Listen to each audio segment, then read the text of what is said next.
Today, I'm talking to you about my first foray into the Discworld, which was a series that I put off for a very long time, and I started, and I want to talk to you about it. Hello lovely book dragons, and welcome back to my channel, or welcome if you're new here. My name is Joana and I love to talk about books, specifically fantasy books. And today I am talking to you guys about a series that I wanted to start for a very long time, and then I also didn't want to start, and that is the Discworld series by Terry Pratchett. I started, as you can tell, with the City Watch books, with the first book being Guards Guards. So I want to give a little bit of a backstory on why I didn't want to read this and why I ended up picking it up and what I thought of it. I haven't scripted anything of this review, so this is really off the cuff, me just talking to you guys like we're buddies, just hanging out in my reading room. You know, welcome, grab a cup of tea, or it's probably warm where you are at. Grab something cool, relax, and we're going to talk about the Discworld books. So my very first encounter with the Discworld books was actually in college. When I left Luxembourg, I didn't know anything about the Discworld, I didn't know anything about fantasy. I went to America and I studied there. And then one of my favorite teachers ever, like he's probably my favorite teacher I've ever had in my whole entire life. He was teaching some of my comp classes, and then he discovered that I love reading and that I was dipping my toes into fantasy. And he said, if ever you get the chance, please pick up Terry Pratchett's books. And I was like, oh, okay, who's Terry Pratchett? What did he write? And then he told me about the Discworld books, and it felt like something I never wanted to pick up. I thought, 41 books? Are you insane? I don't want to start a series with 41 books in it. That's just never gonna happen. Absurdist fantasy? No, thank you. Already getting into fantasy was already a challenge for me, because as a kid or as a teen, I had zero interest in fantasy, and I was dipping my toes into fantasy back then, and I thought, I don't want to read something that's even more crazy than fantasy in and of itself. So no thank you, I'm not going to read them. 10 years have passed since then. I became an avid fantasy reader. I have loved a lot of different things, and I started to feel like some of the books I was reading were a bit, not formulaic per se, but I read grimdark fantasy, I read epic fantasy, and while the worlds are completely different and the stories are completely different and the characters are completely different, I still felt like there was something, I wanted something new, something completely out there that I hadn't read yet before. And then came BookTube, and I found Alan's channel over at the Library of Alexandria, and he was talking about books that were different. They didn't sound like stuff that I would have liked back then, but they sound like stuff that I would like now. And yet I was still very hesitant. He was talking about the Senlin books, he was talking about the Discworld, and I just thought, I don't know, I don't think I want to read this. And then came Ryan over at Seeking Stories, and he issued the Alan Challenge. I will leave, of course, every video I mention, every person I mention in the description of this video. And the Alan Challenge is basically where we pick 5 of Alan's favorite books and we read them. He was known for losing every challenge he took on his channel. Since then, things have changed, but we decided that we would do the Alan Challenge, and so Ryan challenged whoever wanted to do it to read these 5 books and post reviews of them and talk about the books. And I started my journey with the Senlin books. I have the review up here. I will leave it up here in the cards so you can check that out. I decided that Senlin Ascends was a book that I was already on my radar and I wanted to read it. And then I started with that and it was phenomenal. And so I thought, okay, the other books on the Alan Challenge seem like books that I may enjoy anyway. But the big one that I was really scared to get into was Guards Guards by Terry Pratchett, because like I said, absurdist fantasy, not sure if that's my thing. Written in the 90s, like this one's 1989 if I'm not mistaken. So yeah, also, and then the writing style, like with a lot of humor. I really wasn't sure, guys. Those are things that for me are anti-buzzwords. A lot of humor in my books, absurdist and all that. I just didn't know. And then I picked it up and I buddy read this one actually with Joana and with Gregory over at Gregory the Perch. I will of course leave that channel link down below, but I will also leave Johanna's review of it down below, because she, much more eloquently than I could ever do it, she's my namesake. She does every review better. Like, she is the person that I wish I could review books like she does. And I will leave her review link down below, because she also talks about why she was hesitant and what she thought of the book. And I will also leave down below the live show that we did on Gregory's channel where we talked about this book. And I can honestly say that something weird has happened since that live show, is that I fell even more in love. And I knew that was gonna happen, right? When you have a book that you're already really liking, it was like between a 4.5 or 5 stars when I had read it, because I liked it so much. And then talking with Joana and with Gregory about this book made me love it even more. And something weird has happened since, is that I have received as gifts more Discworld books. I have bought more Discworld books. I placed a hold in my library for a lot of Discworld books. I want to try the audiobooks for these, because I think this would be very well told. Like, this is a tale that lends itself to be told, I feel like. And so I've placed holes of this, and I cannot wait to get back into the Discworld now. There's something about these books, which I was telling Joanna and Gregory in that live show, was that they make me feel cozy and at home. I don't know what it is that makes me feel like this, but these books just feel like comfort reads. And I've only read this one, so it's not even a nostalgia thing. It's not I've read so many books in the Discworld that I feel at home in the Discworld. No, I've read one book for the first time ever, like 2 weeks ago, and I already feel like this is the place that I will want to go to when I need something comforting, when I need something a little bit more calm, something in between other books. And I just want to get back into the Discworld already.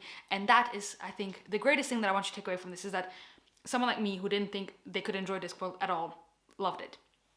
And I definitely recommend this book. I've heard that you can start here and with Mort, which actually is a book that I just ordered today, and it's gonna arrive soon, and then I'm gonna read it, and then I'm gonna see the difference, because someone in that live show said in the comments that the City Watch books are more of a social analysis, like about society, about the social things that we have, and that the Mort books, the death books, are more of like a philosophical thing.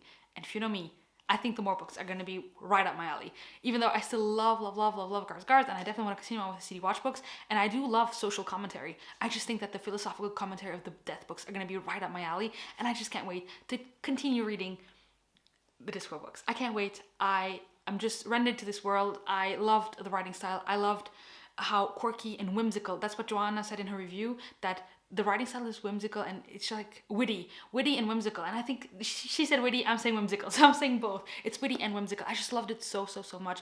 I think you won't get every pun. I think I didn't get every pun. I know Joanna and Gregory didn't get every pun, and yet it was so wonderful.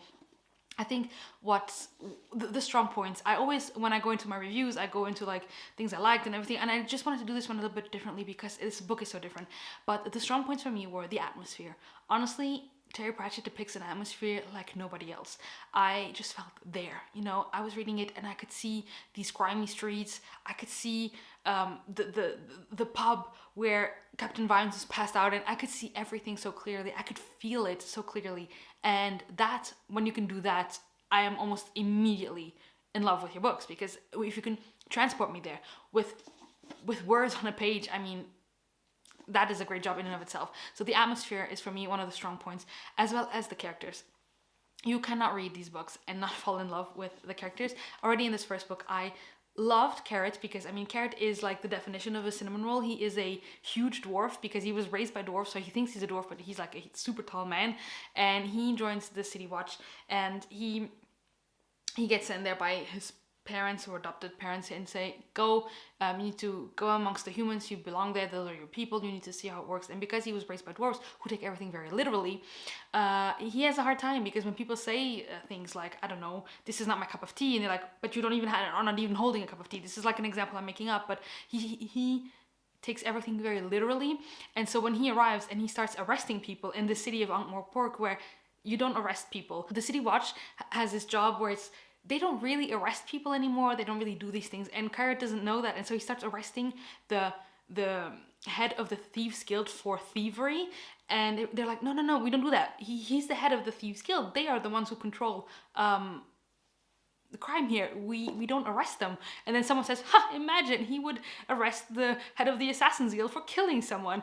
And it's just like that surrealistic thing that's there, and I just love that. I love Carrot, but I also love Captain Vimes. I feel like Captain Vimes is the hero that we could all actually relate to, because he is, when you meet him, he is passed out drunk in a bar, and he has an alcohol problem, and he the way he copes with things is something that I think we could relate to. You know, when you see all these heroes that are like ready to step up and go on adventures and do these crazy things, and like most of us would be a little bit more like this. And I loved seeing him, and I love seeing him evolve throughout this book. And I loved the side characters as well. I love Lady Sybil, she's like the trope of the old cat lady, but instead of having cats, she has dragons, and it's just such a good book. I love the characters so much. And yeah, pretty much the story of this first book of the Guards is Carrot arrives and he becomes part of the City Watch, who he thinks it's like this noble calling you know, to be part of the city watch, and everyone's like, oh, okay, yeah, no, it's not, it's really not. These guys are basically like glorified guards. Like they don't do anything. They're supposed to run after the criminals, but not too fast, so they cannot not actually catch up with the criminals and stuff like that. And Carrot doesn't know that, and it's just fantastic to see this dynamic between the characters. And the plot of this is also that, so when he arrives, someone in the city has summoned a dragon or keeps on summoning a dragon, and they need to find out who it is and what is happening and why this is happening. And it's just a ton of fun. And I think that if you want something that's different, a fantasy novel that doesn't feel like any other fantasy novel out there, Discworld. Yes, I am now a fan. I will definitely continue reading these. I am going to be picking up Men at Arms very soon, which is a sequel to this one, and then Mort. And I'm going to be making my way through the City Watch and the Death books. And then when I'm done with those series, I want to branch out to the rest of the Discworld. Hopefully. So like I said, I didn't make any talking points. I didn't prepare at all for this. I just wanted to get a little like heartfelt review out of it, what I thought about this and how it surprised me so much. And my teacher was right. He knew I would love this, and he was right. I loved it, and I cannot wait to continue on and to read more of these books and to talk about you guys about them, because I know a lot of people actually do love Discworld, and now I'm a part of those people. So there you go, guys. That's going to be it from me today. Thank you guys so much for watching. Let me know in the comments down below if you've read Discworld, what you think of Discworld, where you started, what is your favorite series, or what is your favorite standalone, what's your favorite novel in Discworld. Just talk to me about Discworld in the comments, because I'm super excited to continue my journey through these books. And if you don't want to comment, but you want to let me know that you were here, leave a dragon emoji, because this one is about dragons, so leave a dragon emoji in the comments down below. And until next time, happy reading. Bye, guys!